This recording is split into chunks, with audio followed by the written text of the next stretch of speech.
नमस्कार सभी बीएलई भाइयों का। मेरा नमस्कार। मैं नवल शर्मा सीएससी उत्तर प्रदेश से।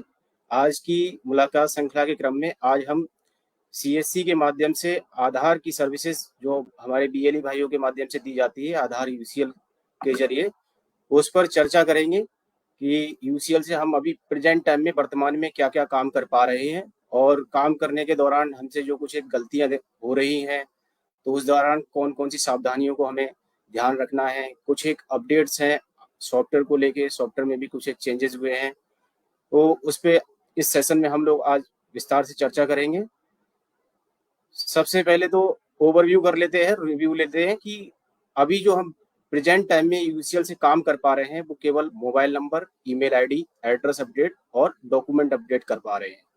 इसके अलावा हम किसी भी प्रकार से date of birth, name correction, biometric, इस तरह की जो जेंडर अपडेट है, ये सब सर्विसेज हम नहीं कर सकते हैं। हम केवल mobile number, email ID, address update और डॉक्यूमेंट अपडेट पर काम कर सकते हैं अपने यूसीएल के माध्यम से। कुछ एक चीजें हैं, हम जब काम कर रहे हैं अपने सॉफ्टवेयर पे, अपने सेंटर पे, जो भी हमारे बीएलई भाई आधार यूसीएल के माध्यम से आधार अपडेट की सर्विसेज दे रहे हैं, तो उस दौरान हमें कुछ एक चीजें ध्यान देनी है, क्योंकि अभी बहुत बड़े स्तर पर ग्रीवियांस और फील्ड से अ, शिकायत आ रही है कि हम लोगों से जाने अनजाने में कुछ गलतियां हो रही हैं। तो इन ग्रीवियांस को कंट्रोल करने के पर्पज से हमारे सेंटर पे हमें खुद भी जानकारी होनी चाहिए और जो रेजिडेंट्स हैं तो उनको भी हमें इन चीज़ों के बारे में बताना है स्पष्ट, और ये चीज़ें हमारे सेंटर पे डिस्प्ले हो रहनी चाहिए। जैसे कि कोई भी रेजिडेंट है तो आप जब भी काम कर रहे हैं तो उसको 1947 जो हेल्पलाइन नंबर है अपने सेंटर पर लगाकर रखिए और उस रेजिडेंट को अच्छे से बताइए इस नंबर के बारे में कि रेजिडेंट अपने एनरोलमेंट की स्थिति को इससे पता कर सकता है। इस टोल फ्री नंबर पे कॉल करके जो भी रेजिडेंट ने आपके यहाँ पे आधार अपडेट कराया है तो उसकी क्या प्रेजेंट टाइम में स्थिति है, तो वो इस पे पता कर सकता है। उसको शिकायत है या कोई सुझाव है तो एक मेल आईडी भी है help@uidi.gov.in, तो उस पर भी मेल कर सकता है। तो ये जो ग्रीवियांस से रिलेटेड कोई क्वेश्चन है किसी को या कोई सुझाव है, शिकायत है किसी रेजिडेंट को, तो वो यूआईडी तक पहुंचा पाए उसके पर्पज से ये हेल्पलाइन नंबर और ये मेल आईडीज बहुत जरूरी है कि आपको इनके बारे में जानकारी होनी चाहिए, आपके सेंटर पे डिस्प्ले रहें और साथ में आप रेजिडेंट को भी इसके बारे में बताएं। आप जो भी काम कर रहे हैं आधार में, तो सभी और बीएलई भाइयों से अनुरोध है, विशेषतः जो यूसीएल पे काम कर रहे हैं, कि आप यूआईडीआई की गाइडलाइन को प्रॉपर फॉलो करते हुए उसको दिमाग में रखते हुए ही काम करें, चाहे वो डॉक्यूमेंट्स को रिलेटेड है या फिर चार्जेस को रिलेटेड है कि जो निर्धारित शुल्क है वही हमको लेना है। अपने सिस्टम को कभी भी किसी भी अनजान व्यक्ति को रिमोट पर नहीं देना है हमें। इसके अलावा जो सॉफ्टवेयर के साथ टेम्परिंग है, रबड़ थंब है या इस तरह की जो चीज़ें हैं, उनका हमें बिल्कुल भी यूज नहीं करना है।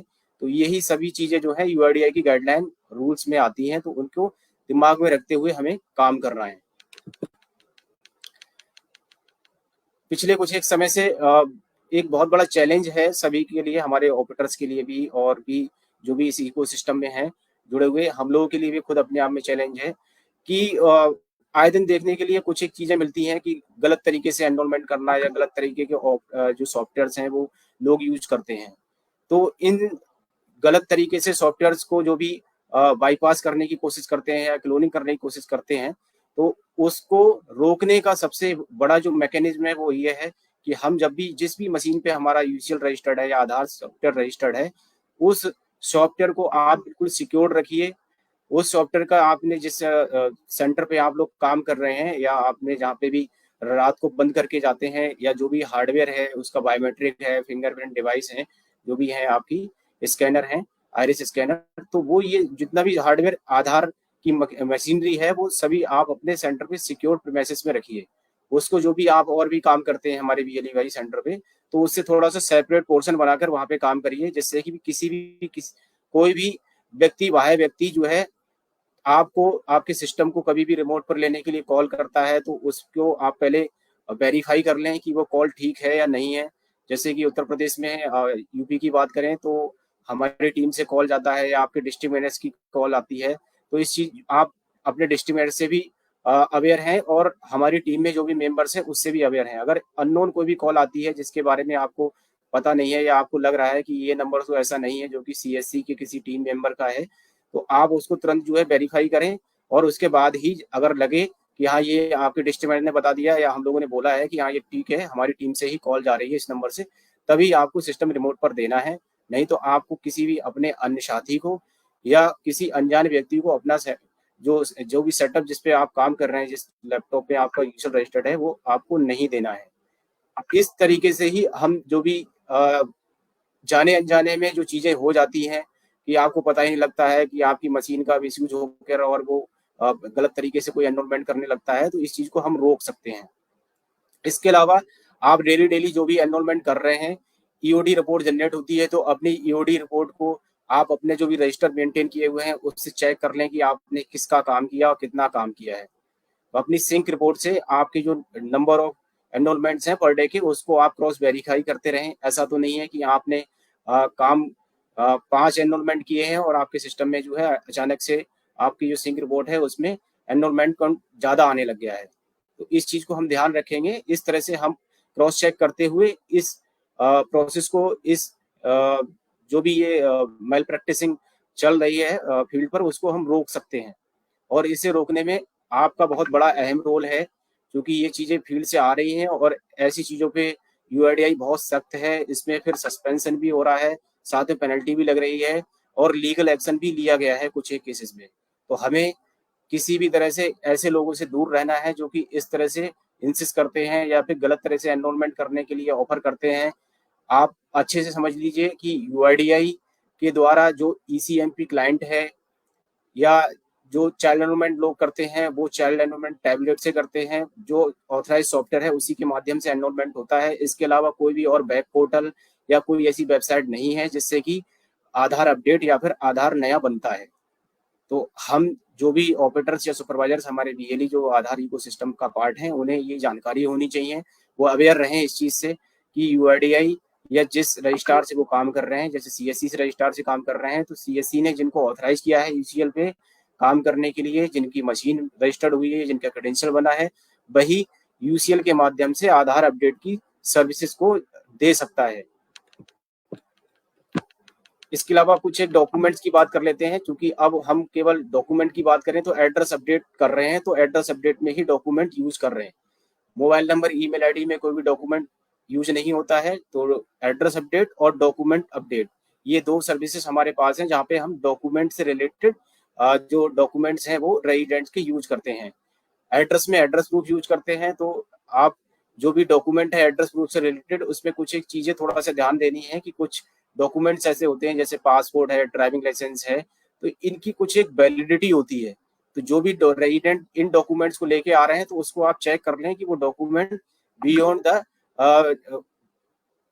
मतलब जो डॉक्यूमेंट वो लेकर आया है वो जो उसकी वैलिडिटी है वो पीरियड के अंदर का होना चाहिए। ऐसा ना हो कि उसकी वैलिडिटी एक्सपायर हो चुकी है और आप उस डॉक्यूमेंट को यूज कर रहे हैं। स्टैंडर्ड जो सर्टिफिकेट है उसकी भी वैलिडिटी होती है। स्टैंडर्ड सर्टिफिकेट आप लोग यूज करते हैं किसी भी ग्राम प्रधान से प्रमाणित किया हुआ, रजिस्टर्ड ऑफिसर से प्रमाणित किया हुआ, तो उसमें भी जो डेट का कॉलम है वो डेट मेंशन होनी चाहिए और डेट 3 महीने के अंदर की पड़ी हुई होनी चाहिए।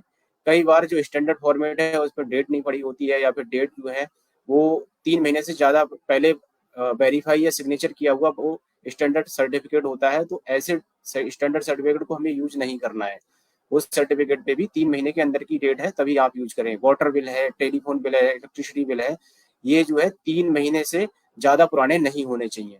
रेंट एग्रीमेंट है तो रेंट एग्रीमेंट भी जो है उसका भी जो एक्सपायरी डेट होती है, जितना भी समय के लिए वो रेंट एग्रीमेंट बना हुआ है, तो उसके अंदर की वैलिडिटी वाला ही रेंट एग्रीमेंट आप एड्रेस प्रूफ के रूप में यूज करें।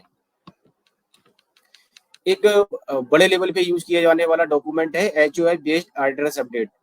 हमारे बीएलई भाई जैसे कुछ एक रेजिडेंट होते हैं जिनके परिवार में मान लीजिए जो मुखिया है उसका आधार अपडेट हो चुका है, वो अपने आधार में जो उसके एड्रेस है उसके बिहाफ पे अपने फैमिली मेंबर्स जो कि डाउनलाइन हैं, उसकी वाइफ हो सकती है, मदर फादर या उसके पुत्र पुत्री हैं, तो इस तरह के रिलेशनशिप में जो कि इमीडिएट फैमिली मेंबर हैं उसके, उनका भी एड्रेस अपडेट अपने आधार के बिहाफ पे वो करा सकता है इस डिक्लेरेशन को देने के बाद में। इस डिक्लेरेशन को भरने का जो तरीका है, एक सैंपल है ये सामने, इस तरह से आप उस डिक्लेरेशन को भर सकते हैं। जैसे कि फॉर एग्जांपल ये ऊपर वाला जो पार्ट है वहां पर आप जो रेजिडेंट है वो रेजिडेंट अपना पूरा डिटेल भरता है कि मेरा नाम ये है और मेरा आधार नंबर ये है। उसके बाद में जो नीचे डिक्लेरेशन है वो जिसका आधार अपडेट कराने जा रहा है उसकी डिटेल भरी जाती है और सिग्नेचर भी इसमें HOF जो भी हेड ऑफ द फैमिली है उसका सिग्नेचर होता है यहाँ पे। तो आप सभी से अनुरोध है कि इस डॉक्यूमेंट की सेंसिटिविटी को समझते हुए ही आप यूज करें, क्योंकि इसमें आधार एक्ट के बारे में लिखा हुआ है कि अगर आप गलत इंफॉर्मेशन देते हुए जो रिलेशनशिप है, जो रिलेशन है उसको गलत जानकारी देते हुए अगर आधार अपडेट करने की कोशिश करेंगे तो जिसका आप अपडेट कराने की कोशिश कर रहे हैं उसका तो रिजेक्ट हो ही जाएगा, साथ में जिसका आप जिसने इसको डिक्लेरेशन दी, जो इसको कराना चाह रहा है तो उसका भी आधार सस्पेंड कर दिया जाएगा। तो इसको हमें ध्यान में रखते हुए ही यूज करना है। अब बात कर लेते हैं हम document update. Document update service पे हम लोग पिछले 1 साल से ज्यादा हो गया इस पे काम कर रहे हैं। UIDAI के द्वारा सर्कुलर जारी किया गया कि ऐसे सभी रेजिडेंट जिनका आधार बने हुए 10 साल या 10 साल से ज्यादा हो गए हैं तो उनको अपने डॉक्यूमेंट से जो भी ID एड्रेस प्रूफ है, आइडेंटिटी प्रूफ और एड्रेस प्रूफ दोबारा से अपने आधार में अपडेट कराने की जरूरत है। अगर उन्होंने अपना रेजिडेंस चेंज नहीं किया है उनको भी कराने की जरूरत है। अगर उन्होंने अपने आधार में डेमोग्राफिक अपडेट से संबंधित फॉर एग्जांपल उन्होंने अपने नाम में संशोधन कराया तो इसका मतलब उन्होंने ID प्रूफ यूज किया होगा, उस समय एड्रेस प्रूफ यूज नहीं किया होगा। क्योंकि ये ड्राइव है एड्रेस प्रूफ और ID प्रूफ दोनों ही तरह के डॉक्यूमेंट को अपलोड करने की, तो यहाँ पे ये ध्यान देने वाली बात है। अगर उन्होंने उनका आधार 10 साल से ज्यादा पुराना बना हुआ है, इस बीच उन्होंने ID एड्रेस प्रूफ से संबंधित डॉक्यूमेंट यूज करते हुए कोई भी डेमोग्राफिक चेंजेस नहीं कराए हैं, तो ऐसे सभी आधार धारकों को दोबारा से अपने ID एड्रेस प्रूफ आधार में अपलोड कराने की जरूरत है। इस पर पिछले 1 साल से लगभग जो है हम लोग बात कर रहे हैं, लेकिन जिस तरह से इस पे रेस्पॉन्स रेजिडेंट्स की तरफ से या फिर हमारी तरफ से भी जो एफर्ट्स दिखने चाहिए वो नज़र उस तरह से नहीं आ रहे हैं। UIDAI को हमसे बहुत अपेक्षा है। हमारे BLE भाई ने बहुत अच्छा काम किया है अब तक आधार में, आधार की सर्विसेज पे। तो हम थोड़ा सा इस पे और एफर्ट्स करें।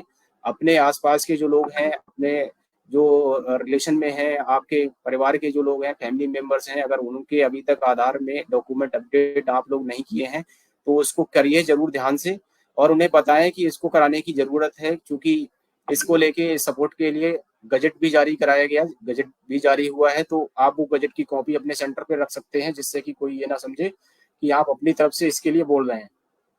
चूंकि उनका आधार अभी काम कर रहा है, वो जहाँ पे भी जाते हैं वहाँ पे उनका आधार एक्सेप्ट कर लिया जाता है, तो उनको ऐसा लगता है कि हमारा तो आधार वर्किंग में है तो हम फिर इसको ID एड्रेस प्रूफ को क्यों अपडेट कराएं। तो उनको समझाएं कि आपका आधार भले ही अभी काम कर रहा है, लेकिन जो UIDAI के द्वारा बताया गया है कि अगर आप अपने ID एड्रेस प्रूफ अपडेट नहीं कराएंगे तो आने वाले समय में जो आप सरकारी या गैर सरकारी स्कीम्स का लाभ आधार के बेस पर ले रहे हैं तो वो हो सकता है उनको ना मिल पाए। जैसे कि जो राशन कार्ड होल्डर हैं उनको राशन मिलता है, पेंशनर हैं उनको पेंशन मिलती है, जो स्टूडेंट्स हैं उनको स्कॉलरशिप भी इसी से लिंक कर दी गई है।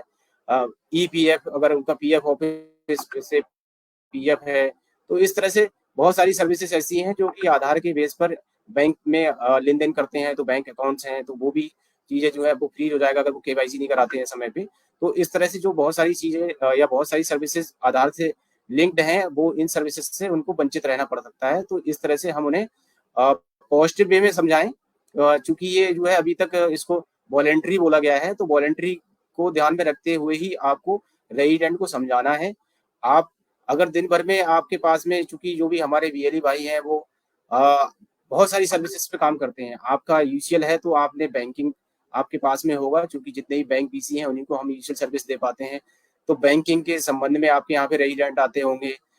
आप हो सकता है कि जो स्टेट गवर्नमेंट की सर्विसेज हैं, E-डिस्ट्रिक्ट पोर्टल आपके पास में, आय जाति निवास इस तरह के सर्टिफिकेट जारी करते हैं, पैन कार्ड के लिए आप अप्लाई करते हैं, तो ऐसी सर्टिफिकेट को जारी करने के लिए भी रेजिडेंट को आधार की जरूरत होती है। तो आप जब भी कोई रेजिडेंट ऐसे सर्टिफिकेट को जारी कराने के लिए या फिर आपके पास में आता है, क्यों ना आपके यहाँ पे रेजिडेंट केवल फोटोकॉपी ही क्यों ना कराने आता हो, आधार की अगर फोटोकॉपी कराने कोई रेजिडेंट आ रहा है, आपके पास में आधार आया, तो आप अपने आपसे उसको बताइए कि आपका आधार भाई साहब इतने बने हुए कितना समय हो गया, उससे थोड़ा सा जान, अगर 2 मिनट और उसके साथ में डिस्कस करेंगे, इन चीजों के बारे में बताएंगे, समझाएंगे कि भाई अगर आपका आधार 10 साल से पुराना बना हुआ है और इस बीच में आपने कोई भी चेंजेस नहीं कराए हैं, तो अब उसके आधार में मोबाइल नंबर लिंक है, मेल आईडी लिंक है या नहीं है, इसके अलावा डॉक्यूमेंट अपडेट उसने नहीं कराए हैं, तो उसको बताएं। और अपने सेंटर पे डॉक्यूमेंट अपडेट से रिलेटेड हमने पोस्टर बैनर आप लोगों को शेयर किए थे, गजेट भी जो जारी हुआ है वो भी शेयर किया हुआ है। तो ये सभी चीजें सपोर्टिंग डॉक्यूमेंट आप रेजिडेंट को अच्छे से बताने या समझाने के पर्पज से अपने सेंटर पे लगा के रखें, जिससे कि वो इसकी इंपॉर्टेंस को समझ सके। दिन भर में अगर 10 लोगों को आप बताते हैं, उनमें से 2-3 लोग भी एग्री होते हैं, तो ये हमारे लिए अचीवमेंट होगा। और आपके लिए भी एक, अगर बिजनेस पॉइंट ऑफ व्यू से देखें, क्योंकि आप एक एंटरप्रेन्योर हैं, तो आप ये कोशिश करते हैं कि आप जितना ज्यादा काम करेंगे उतना ज्यादा कमीशन अर्न करेंगे। तो दिन भर में 10-15 अगर लोग आपके यहाँ पे इस तरह से आ रहे हैं, उनमें से 2-3-4 भी हम कन्वर्ट करवाए डॉक्यूमेंट अपलोड को लेके, या मोबाइल नंबर लिंक कराने के लिए, या मेल आईडी लिंक कराने के लिए, तो आप समझेंगे, देखेंगे कि अभी भी आपके पास में आराम से प्रतिदिन 10 से 15 एनरोलमेंट करने का स्कोप है। क्योंकि अभी जब से हमारी ये सर्विसेज कम कर दी गई, हम नेम डीओबी नहीं कर पा रहे हैं, तो आपके बीच से बहुत ज्यादा ये मैसेज, या आप जब भी हम फिजिकल ट्रेनिंग कर रहे हैं, आपके बीच में जाते हैं, विजिट करते हैं, या फिर आपके साथ में हम बीसी के माध्यम से जुड़ते हैं, तो आपका कहना यही रहता है कि सर अब बहुत कम सर्विसेज रह गई हैं, लोग नहीं आ रहे हैं, अब हमारी स्ट्रेटेगी का खर्चा नहीं निकल पा रहा है, या जो चीज़ें नहीं है, जो चीज़ें थी वो तो अब है नहीं, तो हमारे पास में फुटफॉल कम हो गया है। तो हमें थोड़ा समझना पड़ेगा, हमारे पास अभी भी बहुत स्कोप है। मोबाइल नंबर की अगर बात करें तो 30% रेजिडेंट्स भी नहीं है अभी जिनके मोबाइल नंबर लिंक हैं। 30% से कम लोगों के आधार में ही मोबाइल नंबर लिंक है। तो एक बहुत बड़ा फील्ड है जिनका आपको मोबाइल नंबर लिंक करना है। अपडेट तो अलग पार्ट हो गया, लोग मोबाइल नंबर चेंज करते हैं तो अपडेट भी कराते हैं, एड्रेस अपडेट है। तो ये इस तरह से जो है, साथ में डॉक्यूमेंट अपलोड, डॉक्यूमेंट अपडेट के लिए तो बहुत बड़े नंबर्स पे यूआईडीआई ने बताया है जिन लोगों के 10 साल से पहले आधार बने थे। तो आप थोड़ा सा, हमें अब जरूरत है अपने एफर्ट्स करने की। अब वो समय नहीं है कि लोगों को हम एनरोलमेंट कर रहे हैं जिनके पास में आधार नहीं है। लगभग सबके हाथ में आधार पहुंच चुका है। अब वो आधार को जो है स्ट्रेंथन करने की जरूरत है। उसमें हम जितनी भी चीजें, mobile number, mail ID link, document upload, ये इस तरह से करके रेजिडेंट को अवेयर करें कि आपका आधार जो है वो स्ट्रांग तभी रह पाएगा जब ये चीजें जो होंगी आपके, चूंकि मोबाइल नंबर, ईमेल आईडी अगर लिंक रहेगा तो उसके आधार की सिक्योरिटी बढ़ जाएगी। अगर कोई उसके आधार का मिसयूज करना चाह रहा होगा तो उसके पास तुरंत अलर्ट आएगा कि कोई भी आपके आधार पे जो है यूज करना चाह रहा है। क्योंकि अगर कहीं पे भी हम बायोमेट्रिक ऑथेंटिकेशन या ओटीपी के ऑथेंटिकेशन करते हैं तो तुरंत मोबाइल या मेल आईडी पे एक जो है इंटीमेशन आता है। तो इस पर्पज से आप रेजिडेंट को समझाएं कि मोबाइल नंबर, मेल आईडी उनको लिंक कराना जरूरी है अपने आधार में, और साथ में डॉक्यूमेंट अपलोड भी वो कराएं अगर उनका आधार 10 साल से पुराना हो चुका है।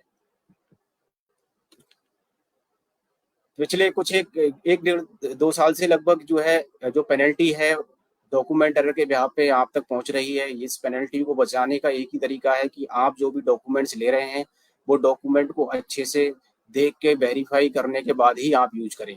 उस पर ओवर राइटिंग, कटिंग, वाइटनर लगा हुआ, या ऐसा डॉक्यूमेंट जो कि जिसकी वैलिडिटी एक्सपायर हो चुकी है, या ऐसा डॉक्यूमेंट जो कि डॉक्यूमेंट की लिस्ट में नहीं है हम फिर भी यूज कर रहे हैं। आप आधार एनरोलमेंट फॉर्म भरते हैं, उस फॉर्म को भरने के समय कोई त्रुटि हो रही है हमसे, या डॉक्यूमेंट ऐसा है जो रीडेबल नहीं है, आप जो डॉक्यूमेंट यूज कर रहे हैं और फिर सॉफ्टवेयर में जो एंट्री कर रहे हैं उसमें डेटा में मिसमैच है, तो इस तरह की जो गलतियां हो रही हैं उसके बिहाफ पे, डॉक्यूमेंट एरर के बिहाफ पे पेनल्टी इम्पोज हो रही है। और अगर वो गलतियां, नंबर ऑफ जो एरर्स हैं वो मंथ में या फिर क्वार्टर में ज़्यादा हो जा रहे हैं तो आईडी सस्पेंड भी हो जाती है। तो हमें डॉक्यूमेंट एरर पे फोकस करना है कि थोड़ा सा डॉक्यूमेंट को वेरीफाई करें, वेरीफाई करने के बाद ही हम अपडेट करें। इसके अलावा सॉफ्टवेयर टेम्परिंग या ओवर चार्जिंग की कंप्लेंट्स बहुत ज़्यादा फील्ड से आ रही हैं लगातार। तो हमें थोड़ा सेंसिटिव रहने की ज़रूरत है कि हम रेजिडेंट से जो निर्धारित शुल्क है आधार अपडेट की जो फीस है 50 रुपये ही चार्ज करें। हम हमारे आसपास क्या हो रहा है, कौन क्या कर रहा है, उस चीज़ पर ध्यान ना दें। हमें, चूंकि यूआईडीआई की जो गाइडलाइन बताई हुई है वो हमें अच्छे से समझ में है, हमें उसको फॉलो करते हुए ही काम करना है। 50 रुपये निर्धारित शुल्क है आधार अपडेट का या डॉक्यूमेंट अपलोड का, तो हम 50 रुपये ही चार्ज करें। इन केस अगर आप रेजिडेंट का प्रिंट आउट निकाल रहे हैं या उसको कोई और सर्टिफिकेट बनाने में उसकी कोई हेल्प कर रहे हैं तो उसको अच्छे से बताएं और अपना रजिस्टर जरूर मेंटेन करें। जो भी सर्विस आप दे रहे हैं उस सर्विस से संबंधित जो भी चार्जेज हैं उसके बारे में अच्छे से बताते हुए उससे आप चार्ज लें और साथ में रजिस्टर मेंटेन करते हुए बताएं कि आपने जो है ये सर्विस हमसे ली है, इसका निर्धारित शुल्क कितना है और उससे सिग्नेचर कराएं। तो रजिस्टर मेंटेन करना और रजिस्टर के साथ साथ आपको जो निर्धारित शुल्क है वही रेजिडेंट से चार्ज करना है। नहीं तो ओवर चार्जिंग करप्शन केसेस में जो है आईडी सस्पेंड होती है और फिर उस पर पेनल्टी भी हैवी पेनल्टी है, 50,000 पर ऑपरेटर पेनल्टी इम्पोज की जाती है यूआईडीआई के द्वारा और आईडी भी सस्पेंड कर दी जाती है। कम से कम 1 साल के लिए आईडी सस्पेंड होती है ऐसे केसेस में। तो हमें थोड़ा सा इस चीज पे बहुत ज्यादा विशेषतः ध्यान देना है कि हम केवल मोबाइल नंबर एड्रेस अपडेट ही कर रहे हैं अभी और डॉक्यूमेंट अपलोड कर रहे हैं, तो इसके जो निर्धारित शुल्क है 50 रुपए ही है, तो वो 50 रुपए ही लें। और एनरोलमेंट स्लिप जो भी रेजिडेंट काम कराने आता है उसको रेजिडेंट को एनरोलमेंट स्लिप वापस करें और पूरा स्लिप वापस करें। कई बार नोटिस में आता है या फिर जब वेरिफिकेशन करते हैं फील्ड पे विजिट करते हैं तो स्लिप जो है आधी अधूरी रेजिडेंट को दी जाती है या फिर सेंटर पे आपके पाई जाती है। तो इससे ये निकल के आता है कि हम जो है रेजिडेंट को स्लिप कंप्लीट वापस नहीं कर रहे हैं, तो कुछ ना कुछ चीजें छुपाने की कोशिश कर रहे हैं। तो इस चीज का हमें ध्यान देना है कि हम निर्धारित शुल्क ही चार्ज करें रेजिडेंट से और साथ में उसको जो स्लिप जो भी काम कर रहे हैं उसका वो कंप्लीट उसका हिस्सा दें। आप अपना जो आपको मशीन जो भी रजिस्टर्ड हुई है उसमें ही अपनी आईडी लॉगिन करें, किसी और के सिस्टम में अपनी आईडी लॉगिन करने की कोशिश ना करें। ट्राई ना करें कि आपका आईडी दूसरे की लॉगिन में आ रहा है तो आप सोचें कि लाओ मैं इस पे लॉगिन करके काम कर लेता हूं। तो ये गलती हमें नहीं करनी है। हमें अपनी ही मशीन में जिसमें हमने रजिस्टर कराया है फर्स्ट टाइम काम किया लॉगिन करके उसी पे आपको काम करना है। आधार की सॉफ्ट कॉपी या हार्ड कॉपी आपके सेंटर पे आपके सिस्टम में नहीं होनी चाहिए। इस चीज का विशेषतः ध्यान रखें आप। मेल आईडी या फिर मोबाइल नंबर के लिए कोई भी डॉक्यूमेंट रिक्वायर्ड नहीं होता है, ये आप अच्छे से समझते हैं। वोटर आईडी को पीओए के रूप में यूज करते हैं तो उसमें जो है उसके बहुत और भी कुछ एक डॉक्यूमेंट है जो कि आप टू साइडेड डॉक्यूमेंट होते हैं तो दोनों तरफ से ही स्कैन करें, क्योंकि एड्रेस प्रूफ का अगर वो पार्ट उसके बैक हिस्से में है पिछले हिस्से में है तो अगर पिछला हिस्सा आप स्कैन नहीं करेंगे तो वो एड्रेस प्रूफ कैसे माना जाएगा। तो इसलिए ऐसे डॉक्यूमेंट जिनका जो है फ्रंट और बैक दोनों पार्ट में कुछ एक जानकारी रहती है तो आप फ्रंट और बैक दोनों पोर्शन उसका स्कैन करें। अब बात कर लेते हैं रीसर्टिफिकेशन। यूआईडीआई के द्वारा गाइडलाइन जारी की गई है कि जितने भी हमारे बीएलई भाई हैं जो या यूसीएल पे जो भी काम कर रहे हैं आधार ऑपरेटर हैं उन सभी आधार ऑपरेटर्स को दोबारा से अपने आप को एग्जाम देने की जरूरत है। इसकी एक टाइमलाइन बनाई गई है कि ये एग्जाम दोबारा हम कब तक दें। जैसे जो 2011 से पहले जितने भी ऑपरेटर्स ने एग्जाम दिया होगा चाहे वो एनएससीआईटी या सीपी से सर्टिफाइड हैं तो ऐसे सभी ऑपरेटर्स को 1 जनवरी 2024 तक अपने आप को एनएससीआईटी की साइट पर जाकर दोबारा से एग्जाम के लिए अप्लाई करते हुए एग्जाम देना जरूरी है। इसके बाद 1 जनवरी 2011 से 31 दिसंबर 2013 के बीच में जिन्होंने पहले एग्जाम दिया होगा तो ऐसे सभी ऑपरेटर्स को 1 अप्रैल 2024 तक दोबारा से एग्जाम देना जरूरी है। 1 जनवरी 2014 से 31 दिसंबर 16 तक जिन्होंने किया होगा एग्जाम पास तो उनको 1 जुलाई तक करना दोबारा जरूरी है।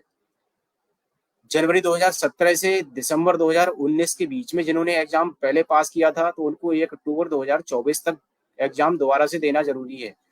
ऐसे ही जनवरी 2020 से दिसंबर 2022 के बीच में जितने भी ऑपरेटर्स ने एग्जाम पहले पास किया हुआ है तो ऐसे सभी ऑपरेटर्स को 1 जनवरी 2025 के तक अपने आप को दोबारा से एनएससीआईटी की साइट पर जाकर एग्जाम के लिए अप्लाई करना है और दोबारा एग्जाम देना जरूरी है। इस एग्जाम को अप्लाई करते समय आपको एक ऑथराइजेशन लेटर की जरूरत पड़ती है। वो ऑथराइजेशन लेटर आप हमारे जो भी जिला प्रबंधक डीएम डीसी हैं डिस्ट्रिक्ट मैनेजर्स हैं उनके माध्यम से प्राप्त करेंगे। वो आपको ऑथराइजेशन लेटर देंगे। उस ऑथराइजेशन लेटर को आप एनएससीआईटी की साइट पर एग्जाम के समय जब अप्लाई कर रहे हैं तो वहां पे अपलोड भी करेंगे और जब एग्जाम देने जाएंगे तो साथ में लेकर जाएंगे। उसके बिना आप एग्जाम के लिए ना तो अप्लाई कर पाएंगे ना एग्जाम में अपीयर हो पाएंगे। तो सभी आधार में जो भी ऑपरेटर या सुपरवाइजर काम कर रहे हैं इसका स्क्रीनशॉट ले लें, इस पेज को अच्छे से देख लें, पढ़ लें, समझ लें कि उन्होंने जो पहले एग्जाम पास किया हुआ है तो वो कब किया है, वो कौन से स्लैब में आ रहे हैं, उस स्लैब के अकॉर्डिंग आप समय रहते अपने आप को दोबारा से एग्जाम में अप्लाई करते हुए एग्जाम जरूर दे दें। कुछ ऑपरेटर या सुपरवाइजर्स को एग्जाम अप्लाई करते समय कुछ समस्याएं आ रही हैं, तो वो हम लोगों के तक अपनी समस्याओं को पहुंचाएं। उसमें हम आपकी हेल्प या आपको सजेस्ट करेंगे कि आप कैसे आप एग्जाम के लिए अप्लाई कर सकते हैं। क्योंकि जो पहले ऑपरेटर सुपरवाइजर थे, वो हो सकता है उन्होंने पहले जो एग्जाम दिया था उस समय उनकी रजिस्ट्रार या एजेंसी कोड कुछ और थी, प्रेजेंट टाइम में उनका रजिस्ट्रार और एजेंसी कोड कुछ और है। डिफर होने की वजह से काफी ऑपरेटर्स को ये चैलेंज या इस समस्या का सामना करना पड़ रहा है कि वहां पर वो इनवैलिड एजेंसी या रजिस्ट्रार कोड दिखाकर ब्लॉक कर रहा है। तो ऐसे ऑपरेटर और सुपरवाइजर हम लोगों से संपर्क करें, हम उनकी प्रॉब्लम सॉल्व कराने में मदद करेंगे। वो अपने डिस्ट्रिक्ट मैनेजर्स तक अपनी प्रॉब्लम को पहुंचाएं और अपने डिस्ट्रिक्ट मैनेजर्स के थ्रू हमारे तक अपनी प्रॉब्लम को पहुंचाएं, जिससे कि हम उनको उनकी प्रॉब्लम का समाधान दिला सकें। तो सभी ऑपरेटर्स से और सुपरवाइजर से ये गुजारिश है कि आप इस समय रहते अपना जो भी आपने पहले एग्जाम दिया हुआ है, अपने आप को दोबारा से रीसर्टिफाइड जरूर कर लें। अभी प्रेजेंट टाइम में यूआईडीआई के द्वारा जो भी 181-1 से बिलो जो भी सॉफ्टवेयर हैं वो बंद कर दिए हैं। तो आपकी अगर मशीन इन सॉफ्टवेयर पे 178, 180, 181 मतलब 181 से नीचे जो भी सॉफ्टवेयर के वर्जन है, अगर किसी पर भी आपकी मशीन चल रही है तो आप चेक करें, क्योंकि इन वर्जन को अब यूआईडीआई के द्वारा बंद कर दिया गया है। अगर आपकी मशीन सिंक हो रही है, आप काम कर पा रहे हो, तो हो सकता है आपके पैकेट रिजेक्ट होना शुरू हो जाएंगे या आपकी मशीन हो सकता है सिंक होना भी बंद हो गई है। तो आप ये ध्यान दें, प्रेजेंट टाइम में 182-3, 183-2 ये सॉफ्टवेयर आपके सिस्टम में होना चाहिए। आप इस सॉफ्टवेयर को देख लीजिए अच्छे से कि आपका सॉफ्टवेयर कौन सा, आप किस सॉफ्टवेयर पे काम कर रहे हैं। ये सॉफ्टवेयर जनरली ऑटो अपडेट होता है। आपके जो आधार की सर्विसेज होती हैं उसमें आधार ओटीए सर्विस को स्टॉप करके स्टार्ट करें। अगर आपका सॉफ्टवेयर ऑटो अपडेट नहीं हो पा रहा है, ओटीए सर्विस को स्टॉप स्टार्ट करने के बीच में आपके इंटरनेट की कनेक्टिविटी अच्छी होनी चाहिए। आपकी इंटरनेट की कनेक्टिविटी अगर अच्छी नहीं है तो हो सकता है आपका सॉफ्टवेयर ऑटो अपडेट नहीं हो पाएगा, या आपकी जो सर्विसेज हैं प्रॉपर काम नहीं कर पा रही होंगी, तब भी आपका सॉफ्टवेयर ऑटो अपडेट नहीं हो पाएगा। उस केस में आपको मैनुअल जो है अपना सॉफ्टवेयर अपडेट कराने की जरूरत है। उसके लिए हम लोगों से आप अपने डिस्ट्रिक्ट मैनेजर के माध्यम से संपर्क किए करें, जिससे कि हम आपका सॉफ्टवेयर अपडेट कराने में आपकी मदद कर सकें। आप 181 से नीचे किसी भी सॉफ्टवेयर पर अगर काम कर रहे हैं, मैं पुनः रिवाइज कर रहा हूँ इस चीज को, 181-1 से नीचे कोई भी सॉफ्टवेयर पे काम कर रहे हैं तो अपने सॉफ्टवेयर पे काम करना आप रोक दीजिए, क्योंकि हो सकता है वो पैकेट आपके जनरेट ना हो, रिजेक्शन में चले जाएं। तो आप अपने सॉफ्टवेयर को अपडेट कर लीजिए। 182-3 वर्जन पे जो भी ऑपरेटर्स काम कर रहे हैं उनको वहां पे दो ऑप्शन मिल रहे हैं, यूनिवर्सल ईसीएमपी। तो आपको ईसीएमपी पे सेलेक्ट करते हुए अपना सॉफ्टवेयर को लॉगिन करना है। अभी यूनिवर्सल जो सॉफ्टवेयर है या यूनिवर्सल ऑप्शन है वो काम नहीं कर रहा है, तो आपको इस चीज का ध्यान देना है कि आपको यूनिवर्सल पे क्लिक नहीं करना है, ना ही यूनिवर्सल के थ्रू आपको लॉगिन करने की कोशिश करनी है। आपको ईसीएमपी सेलेक्ट करके ईसीएमपी के थ्रू ही लॉगिन करना है। कुछ और बातें हैं जो कि आप ध्यान रखें, मैं रिवाइज कर दे रहा हूं कि हम अब केवल अपने यूसीएल के माध्यम से address, mobile number, mail ID और डॉक्यूमेंट अपडेट पर ही काम कर रहे हैं। हम ना तो नेम, ना डीओबी, ना जेंडर, ना फोटो, ना बायोमेट्रिक इस तरह से या नए आधार, ये सब नहीं कर सकते हैं। तो हमें इस पीसी का विशेषता ध्यान देना है कि कभी भी अपने सॉफ्टवेयर के साथ में किसी भी तरह से कुछ भी टैंपरिंग या फिर हमें जो है उसके साथ छेड़छाड़ करते हुए कुछ भी सिस्टम को बाईपास करने की जरूरत नहीं है और उसकी कोशिश ना करें। हम केवल address, mobile number, mail ID और डॉक्यूमेंट अपलोड करने के लिए ही ऑथराइज हैं और इस पर ही हम अभी काम करेंगे। किसी भी अनजान व्यक्ति को हमें इंडेक्स पर नहीं देना है। और जो भी आप यूसीएल पे काम कर रहे हैं जिस सिस्टम में, कोशिश करिए कि उस पर अननेसेसरी जो सोशल मीडिया साइट्स हैं या फिर कुछ और भी साइट्स हैं इंटरटेनमेंट से रिलेटेड जो कुछ एक साइट्स होती हैं, तो उनका आप जो है अपने सिस्टम में विजिट ना करें। आप जिस पे आधार यूसीएल चला रहे हैं उस पे आधार से संबंधित ही काम करें, क्योंकि अननेसेसरी नहीं तो फिर उसके थ्रू जो है टेम्परेरी फाइल और जो है वायरस आने के चांसेस रहते हैं। तो इस तरह से आपके सिस्टम में जो भी सॉफ्टवेयर है वो हो सकता है काम करना बंद कर देगा या फिर मशीन सिंक होना बंद हो सकती है। तो आप लोग थोड़ा सा ध्यान रखें कि जिस पे आप आधार यूजुअल चला रहे हैं उस पे आधार से संबंधित ही काम करें। आप अपने सेंटर पे ब्रांडिंग जरूर रखें, क्योंकि आपके साथ में बीसी वाला पार्ट जुड़ा हुआ है, तो आपको बैंकिंग की ब्रांडिंग रखनी है, सीएससी की ब्रांडिंग रखनी है। रेट लिस्ट आपके सेंटर के बाहर अंदर दोनों जगह लगी होनी चाहिए। हेल्पलाइन नंबर जरूर लगे हों। किसी को कोई सुझाव या शिकायत करना है तो आपको जो मैंने सबसे पहले दूसरे पेज पर दिखाया था वो हेल्पलाइन नंबर्स आपके सेंटर पे डिस्प्ले में रहने चाहिए मेल आईडी के साथ। मशीन सिंक करते समय हमें जो है ध्यान देना है कि हम आधार जो सेंटर नेम है उसमें आधार डेमोग्राफिक अपडेट सेंटर ही भरें, सीएससी आधार डेमोग्राफिक अपडेट सेंटर। बाकी कभी यूआईडी की विजिट होती है या फिर हमारे डिस्ट्रिक्ट मैनेजर्स या हमारे स्टेट से भी कोई टीम मेंबर विजिट करते हैं, तो आप इस चीज का ध्यान रखें कि उनका विजिट के दौरान सहयोग करें, उसका विरोध ना करें, नहीं तो आपका जो है सेंटर या आपकी आधार सर्विसेज को बाधित किया जा सकता है। तो इसलिए आपसे अगर कोई गलती हो रही है तो आपको बताया जाएगा, समझाया जाएगा, ना कि ऐसा कि आप गलत भी कर रहे हैं या कोई गलती पकड़ी जाती है तो फिर उस पे जो है हम आर्गूमेंट करना शुरू करते हैं या फिर विरोध करते हैं। तो जब कभी भी कोई विजिट करता है आपका सेंटर, तो उसका विजिट के दौरान आपको जो है सपोर्ट करने की जरूरत है। अपना सेंटर प्रतिदिन खोलें। आप प्रतिदिन खोलेंगे क्योंकि ये सर्विस अब इसलिए दी गई है जिससे कि ज्यादा से ज्यादा लोगों को सुविधा मिल पाए। ये कोई ऐसा नहीं है कि हम ये सोच रहे हैं कि हम केवल जो है इसमें अपना इनकम या फिर अपना फाइनेंशियल ग्रोथ ही समझ रहे हैं। आप अपने सेंटर को जैसे महीने में अगर 30 दिन है तो कम से कम 25 दिन जरूर अपने सेंटर को ऑपरेशनल रखिए। एटलीस्ट यूसीएल की जो सर्विसेज हैं हम अनुरोध करते हैं सभी अपने बीसी या अपने यूसीएल भाइयों से कि आप अपने सेंटर को कम से कम महीने में 25 से 26 दिन जरूर अपना सेंटर ओपन करें, यूसीएल की सर्विसेज पे काम करें और पूरा समय देने की कोशिश करें। कुछ बीएलई भाई हमारे जो यूसीएल पे काम कर रहे हैं वो 2 घंटे 3 घंटे 4 घंटे या कभी विजिट करने जाते हैं तो ज्यादातर अक्सर जो है सेंटर बंद पाया जाता है, इस तरह की शिकायत मिलती है। तो अगर विजिट के दौरान ही सेंटर बंद पाया जा रहा है तो फिर हम रेजिडेंट को क्या सुविधा दे रहे हैं। तो इस चीज का ध्यान दें कि आप अपने सेंटर को पूरा समय देंगे, डेली सेंटर खोलेंगे तो आपकी जो है कस्टमर के साथ में बॉन्डिंग बढ़ेगी और आपके सेंटर फुटफॉल बढ़ेगा। आप सेंटर नहीं खोलेंगे, लोगों को अच्छे से सुविधा नहीं देंगे, अगर कस्टमर या रेजिडेंट के साथ में व्यवहार अच्छा नहीं रखेंगे तो फिर आपके सेंटर पे लोग काम कराने के लिए कतराने लगेंगे कि यहाँ पर जो है ये सही से बात नहीं करते हैं या सेंटर बंद मिलता है। आप साल के 365 दिन काम कर सकते हैं। सुबह आप 7-8 बजे से शाम को 8 बजे तक काम कर सकते हैं। इसमें कोई भी आपको शंका नहीं रखनी है, क्योंकि जब भी कोई छुट्टी होती है, गजिस्टेड छुट्टी होती है या फिर कुछ भी होता है तो आप लोग जो है काम करने करें ना करें ये पूछते हैं। सैटरडे संडे हम अक्सर देखते हैं कि सैटरडे संडे जो है काम बिल्कुल डाउन हो जाता है। जो नॉर्मल जो है एनरोलमेंट्स हो रहे हैं तो सैटरडे संडे वो देखा गया है कि हम लोग जो है अपने सेंटर्स को खोलते नहीं है, या तो क्योंकि अगर बात करें कि काम रेजिडेंट कराने नहीं आएंगे सैटरडे संडे, तो सैटरडे संडे खोलने की हम लोगों के पास में रिलैक्सेशन या फिर आप समझिए चूंकि आप एंटरप्रेन्योर है, हमको ये काम दिया ही इसलिए गया है कि बहुत काफी लोग ऐसे हैं जो कि कहीं पे जॉब करते हैं या फिर कुछ इस तरह की बिजनेस में इन्वॉल्व हैं जहाँ पे ये उन्हें जो है सैटरडे संडे ही समय मिल पाता है, तो वो काम हमारे से कराएं। इस यही आपसे बोला जा रहा है कि अपना सेंटर विशेष तौर से सैटरडे संडे जरूर ओपन करें।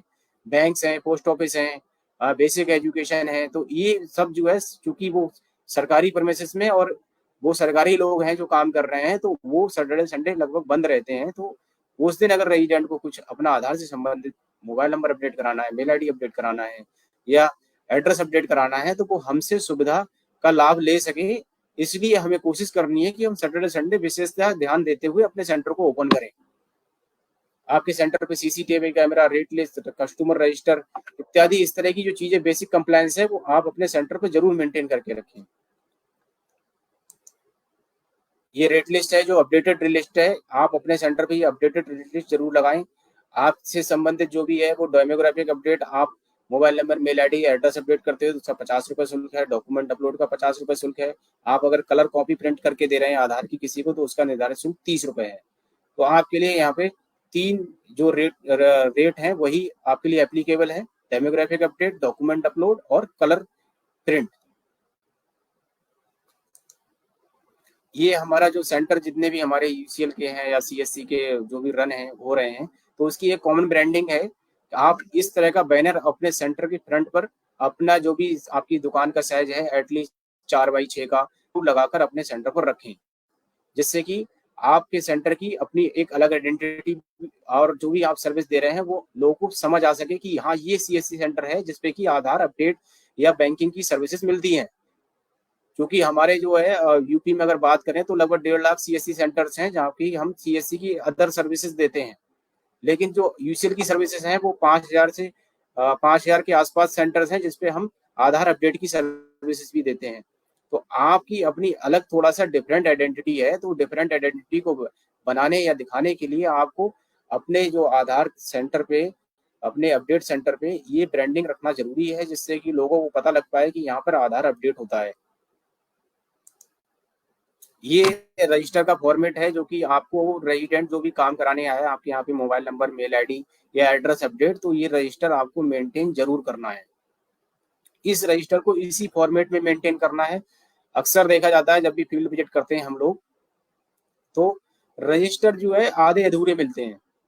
आप नाम लिखते हैं, डेट लिखते हैं, मोबाइल नंबर में डिजिट पूरी नहीं लिखते, सिग्नेचर नहीं कराते हैं या फीडबैक नहीं लिखते, मोबाइल नंबर नहीं लिखते, उसका आधार नंबर मेंशन करते हैं। तो ये रजिस्टर का फॉर्मेट स्टैंडर्ड फॉर्मेट है जो कि यूआईडीआई के द्वारा सजेस्टेड है। तो यूआईडी ने जो सजेस्ट किया है उसी फॉर्मेट को हमें यूज करना है। इस रजिस्टर के फॉर्मेट में यूनिफॉर्मिटी आ सके, इसके पर्पज से आप ये रजिस्टर जो है ऑनलाइन भी परचेज कर सकते हैं। हमारे सीएससी ग्रामीण ई स्टोर जो हमारी एप्लीकेशन है या हमारा पोर्टल है उसके माध्यम से भी आप इसको ऑर्डर कर सकते हैं। ये रजिस्टर बनाना, मेंटेन करना मस्ट है सभी हमारे जो भी आधार में विशेषतः काम कर रहे हैं। क्योंकि आप ये रजिस्टर अगर मेंटेन नहीं करेंगे तो ये वेरिफिकेशन या फिर चूंकि ये एक ऐसा आप प्रोजेक्ट पे काम कर रहे हैं जो कि एक गवर्नमेंट प्रोजेक्ट है, की डेट में बहुत बड़े लेवल पे यूज किए जाने वाला डॉक्यूमेंट है। तो आपके यहाँ जो भी आधार से संबंधित काम कराने रेजिडेंट आ रहे हैं, किस रेजिडेंट का आपने क्या काम किया, क्या आपने उससे चार्जेस लिए, उसका नाम क्या था, उसका मोबाइल नंबर क्या था, उसकी सिग्नेचर और उसका अगर कोई सुझाव है, तो इस तरह की फीडबैक के पर्पज से ये रजिस्टर को बनाने के लिए बोला जाता है। कभी कोई कंप्लेन आती है, कोई वेरिफिकेशन करना होता है, तो फिर ये रजिस्टर हो गया या आपके सेंटर में सीसीटीवी कैमरे लगे हुए हैं, तो वो ये 2-3 टूल हैं जो कि आपके क्रॉस वेरिफिकेशन में काम में आते हैं।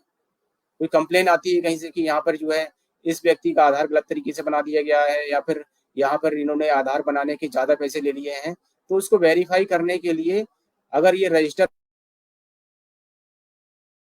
हम वेरीफाई कैसे कर पाएंगे? या आप भी अपने आप को डिफेंड की हमने जो है ऐसे तो कोई भी अगर झूठी कंप्लेंट भी करेगा तो फिर आपको मानना ही पड़ जाएगी कि हाँ वो सही बात होगी। तो इसलिए इसलिए बोला जाता है कि आप जितने भी रेजिडेंट का काम कर रहे हैं, जो भी काम कर रहे हैं, उसका रिकॉर्ड, उसकी कंप्लायंसेस को जरूर मेंटेन करें, जिससे कि कोई फेक कंप्लेंट्स भी आती हैं कुछ केसेस में, लेकिन कहीं ना कहीं कुछ केसेस में सच्चाई भी होती है। तो सच्चाई या जो फेक केसेस होते हैं, तो फेक केसेस को हमें अपने आप को साबित करने के लिए ये टूल्स हैं कि आप रजिस्टर मेंटेन करें, सीसीटीवी आपके सेंटर पर लगा हुआ हो, रेजिडेंट के साथ में व्यवहार अच्छा रखें। आप अपने रेजिडेंट के साथ व्यवहार अच्छा रखेंगे तो आपके आसपास के लोगों में भी आपके जो एरिया में जहां आप काम कर रहे हैं तो आपकी फेथ अलग तरह की होगी। कभी कोई अगर आप आसपास भी इंक्वायरी की जाती है, अगर रेजिडेंट कोई गलत काम करता है तो यहाँ पे ये केंद्र संचालक है, इनका क्या फीडबैक है, ये कैसे काम करते हैं, लोगों से व्यवहार कैसा है इनका, या ये चार्जेस वगैरह क्या लेते हैं, तो वो सब काम में आता है जब कभी भी कोई कंप्लेन आती है। तो आप सभी हमारे जो भी आधार पे काम कर रहे हैं यूसीएल भाई, उनसे अनुरोध है कि आप ये रजिस्टर है,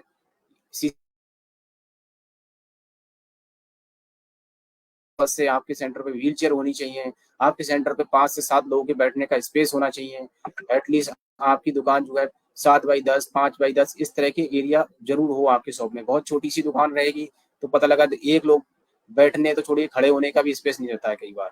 तो इसलिए बोला जाता है कि इतनी बड़ी दुकान हो कि उसमें 5-7 लोग बैठ पाए अच्छे से, क्योंकि आप जो ये काम कर रहे हैं इसके साथ में सर्विस वाला पार्ट जुड़ा हुआ है।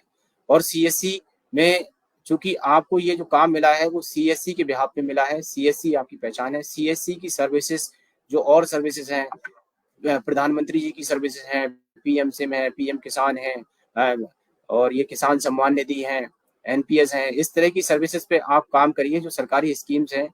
और चूंकि आप यूसीएल पे काम कर रहे हो तो ये ऐसा नहीं है कि हम यूसीएल पे काम करने से ही अपनी जीविका चला लेंगे, और ये भी नहीं है कि यूसीएल जो है वो आप जो बिजनेस के उससे देख रहे हैं। यूसीएल एक ऐसी सर्विस है जिसके माध्यम से लोगों का आपके यहाँ पे जुड़ाव है। तो आप कोशिश करिए ना कि जो भी लोग आपके यहाँ पे आधार की सर्विसेज ले रहे हैं तो उन्हें आप अपने सेंटर में ब्रांडिंग रखिए सारी सर्विसेज की। एटलीस्ट 20-25 सर्विसेज ऐसी हैं, सीएससी की, इलेक्ट्रिसिटी बिल है, आईआरसीटीसी है, जिनके बिहार पे आप अपने सेंटर पे फुटफॉल बढ़ा सकते हैं। और वो आपके यहाँ से अगर ये सर्विसेज लेंगे, फाइनेंशियल सर्विसेज हैं आपके साथ, तो बीसीबी भी जुड़ा हुआ है, तो लोगों के आप पैसे क्या लेन देन करते होंगे, उनके अकाउंट ओपनिंग में हेल्प कर रहे हैं, और तो पैन कार्ड बनाने में हेल्प कर रहे हैं। हमारे यूपी में 40 जिलों में ई डिस्ट्रिक्ट की सर्विसेज हमारे साथ पास हैं, जहाँ पे कि हम आय जाति निवासी बनाते हैं। अभी पिछले कुछ एक समय से देख रहे हैं आप, लास्ट वीक से ये कर दिया गया है कि अब जो सर्टिफिकेट ई डिस्ट्रिक्ट के माध्यम से जारी होते हैं आय जाति निवास, वो उन्हीं के जारी हो पा रहे हैं जिनके मोबाइल नंबर आधार में लिंक है। तो जिनका अगर आधार में मोबाइल नंबर लिंक नहीं होगा तो उनका अब डोमिसाइल, इनकम सर्टिफिकेट, इस तरह के जो सर्टिफिकेट ई डिस्ट्रिक्ट पोर्टल से जारी होते हैं वो नहीं हो पा रहे हैं। तो अब आपके यहाँ पे देखने को मिल रहा होगा आपको कि अब मोबाइल नंबर जिन लोग जो वंचित थे अभी भी, जिनका नहीं हो पाया था या जिन्होंने नहीं कराया था मोबाइल नंबर लिंक, वो डोमिसाइल अगर बनवाना चाहते हैं, कास्ट सर्टिफिकेट बनवाना चाहते हैं, इनकम सर्टिफिकेट बनवाना चाहते हैं, तो पहले उनको मोबाइल नंबर लिंक कराना मस्ट कर दिया गया है। तो आप अब उनका मोबाइल नंबर लिंक कर रहे हैं, तभी जाके उनका आप डोमिसाइल या फिर जो भी सर्टिफिकेट वो बनवाना चाह रहे हैं उनके लिए अप्लाई कर पा रहे हैं। तो ऐसा नहीं है, हमारे पास में स्कोप है, बस हमें थोड़ा सा अपने आप को, अपनी नॉलेज को हमेशा अपडेट रखने की जरूरत है।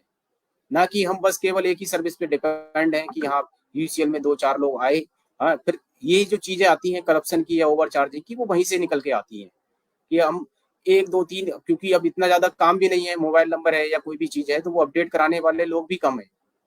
ठीक है, तो हमारे पास में अगर इनकम के सोर्सेज कम होंगे तो फिर हम दूसरी गलत तरह से पैसे कमाने की तरफ जारी अग्रसर हो जाते हैं।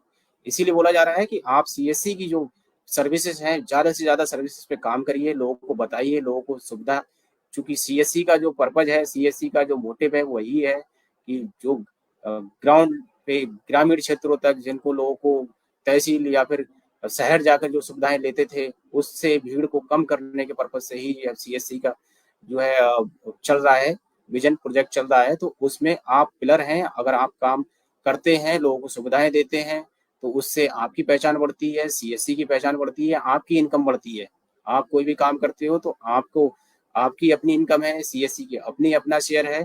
तो हमें थोड़ा सा ये चीज ध्यान देना है कि हाँ ये चीज है कि कभी कभी कुछ एक सर्विसेज में कम कमीशन है, किसी में ज्यादा कमीशन है, लेकिन कम ज्यादा कमीशन से कुछ नहीं होता, बस आपको ज्यादा से ज्यादा सर्विसेज पे फोकस करना है। आप जितनी ज्यादा से ज्यादा सर्विसेज पे काम करेंगे, आप गैस बुकिंग करते हो, 1 रुपए वहां पे चार्जेज है उसका, उसमें कितनी आप कमीशन अर्न करते हो आपको पता है। आप बिजली बिल करते हो वहीं पे, तो एक बिल जमा करते हैं तो उसकी भी एक फिक्स है कि हाँ भी एक बिल जमा किया तो उस पर इतनी इनकम हो गई। आईआरसीटीसी रिजर्वेशन है, कुछ एक सर्विसेज ऐसी हैं जो कि जहाँ पे B2C से रिलेटेड है, आप बिजनेस से पर्पज से सीएससी के माध्यम से जुड़ी हुई हैं। ग्रामीण ई स्टोर है जहाँ से आप, अगर आप ई स्टोर के माध्यम से डिस्ट्रीब्यूटर से लेते हैं या फिर उस तरह से अपनी एप्लीकेशन के माध्यम से लोगों को जो है ऑर्डर कराने में हेल्प कर सकते हैं। तो ये इसीलिए चीजें हैं कि आपको बोला भी इसीलिए जाता है कि आप इस पे काम करिए, इस सर्विस पे काम करिए, यूसीएल पे ही आप बिल्कुल बॉन्ड ना रह जाइए। क्योंकि आप अगर यूसीएल पे काम करेंगे तो अब इतना ज्यादा स्कोप नहीं है, आप सोचे कि हम यूसीएल पे ही काम करते हुए अपनी जीविका चला लेंगे। तो हमें अब जरूरत है कि ज्यादा से ज्यादा अपनी सर्विसेज को, अपनी नॉलेज को अपग्रेड करते हुए लोगों को पहुंचाने में मदद करें, जिससे कि थोड़ा थोड़ा हम कमीशन अगर कमाते हैं तो आराम से अभी भी हमारे पास में काफी स्कोप है। अभी भी लगातार सीएससी बनते जा रहे हैं, तो उसके पीछे जो लोग नए भी ले रहे हैं तो उनके भी माइंड में कहीं ना कहीं है ना कि मैं कुछ अर्न करूंगा, सीएससी के साथ जुड़ूंगा तो कुछ अर्न करूंगा, अपनी पहचान बनाऊंगा समाज में। तो हमारी जो पहचान है, इसके पक्ष मकसद जो है वो यही है कि हमारी एक तो अपनी अलग पहचान बनती है सीएससी से जुड़ने के साथ में, और साथ में हम जो भी काम करते हैं उसके साथ में हमारी इनकम भी होती है। हम एंटरप्रेन्योर हैं, बिजनेस कर रहे हैं, हम व्यावसायिक प्रतिनिधि हैं। तो इस चीज को ध्यान में रखते हुए हमें काम करना है। इसलिए हमें किसी भी तरह से कोई भी गलत एक्टिविटी करते हुए, मैल प्रैक्टिस करते हुए अपने आप को, अपने बिजनेस को खोने नहीं देना है। हम चाहे वो डॉक्यूमेंट लेने की बात हो या करप्शन से रिलेटेड बात हो या फिर सॉफ्टवेयर के साथ छेड़छाड़ वाली बात हो, ऐसी एक्टिविटीज में अपने आप को बिल्कुल भी इन्वॉल्व नहीं होने देना है। अपने आप को नीट एंड क्लीन रखते हुए काम करना है। मेरा थोड़ा-सा लास्ट में 2 मिनट बोलने का पर्पज़ इन चीज़ों पे यही था, क्योंकि अब आए दिन जो है बहुत कंप्लेंट्स आ रही हैं इन चीज़ों को लेके कि हम कंप्लायंस को फॉलो नहीं कर रहे हैं, हम पैसे से ज़्यादा ले रहे हैं, हम रजिस्टर मेंटेन नहीं कर रहे हैं, हम अपना सेंटर प्रॉपर नहीं चला रहे हैं। तो हमें ये समझने की ज़रूरत है कि जो सर्विस हमको मिली हुई है, हम एक तो कुछ एक लोगों के पास में वो सर्विस है। इस सर्विस को मेंटेन रखने का बस एक ही तरीका है, हम ईमानदारी से काम करें, हम डेली काम करें, हम ज़्यादा से ज़्यादा रेज़िडेंट को सर्विसेज़ से जोड़ें। तभी हम आगे बढ़ पाएँगे, सीएससी आगे बढ़ पाएगा और सब लोगों का उसी में भला है। तो मैं अब इन्हीं बातों के साथ में आज की मुलाकात सेशन को जो भी बीएलई भाई इस सेशन को देख रहे थे, उनका मैं बहुत-बहुत धन्यवाद देना चाहता हूँ। हमारा ये फेसबुक लाइव सेशन हमेशा हमारे जो सीएससी उत्तर प्रदेश पेज है उस पर लाइव अभी जो लाइव चल रहा था ये हमेशा सेव रहता है। तो आप जो बीएलई भाई इस फेसबुक लाइव सेशन को लाइव नहीं देख पाए वो बाद में भी देख सकते हैं, सुन सकते हैं मेरी बातों को जो कि मैंने आज आप लोगों के साथ में डिस्कस की। तो सभी बीएलई भाइयों से इसी आशय के साथ में कि हम अच्छे से काम करेंगे, हम ईमानदारी के साथ काम करेंगे और ज़्यादा से ज़्यादा लोगों को सीएससी की सर्विसेज से जोड़ने के लिए प्रयास करेंगे। इसी की आशय के साथ में अपनी बात को मैं यहीं पे समाप्त करता हूँ। सभी बीएलईओ को भाइयों का बहुत-बहुत धन्यवाद जो इस आज की मुलाकात सेशन को देख रहे थे। नमस्कार।